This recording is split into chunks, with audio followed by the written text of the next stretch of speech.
guys, isang mapagpalang araw sa inyong lahat. Coffee and gardenia for today. At syempre, ito ang ating lunchtime. Social, naka-roasted chicken ng mga person.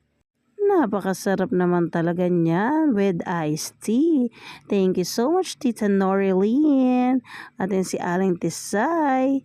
Tsaka si Kuya Tisoy. Mga busy-busy na. Kumakain na ng bonggang-bongga. Sarap na sarap dyan si Aling Tisay. Lalo naman tong batang to. Nakailang ulit. Napakasarap talagang kumain ni Kuya. At syempre, video call with Daddy. We miss you so much, Daddy. Uwi ka na, walang taga-urong si Mommy. Lagi akong pagod. Sobrang miss na miss ka na namin. Ingat ka palagi dyan, ha. We love you so much. Salamat po sa patuloy na pagsuporta. Ingat po kayo palagi. God bless you all. Good night, guys. Follow for more.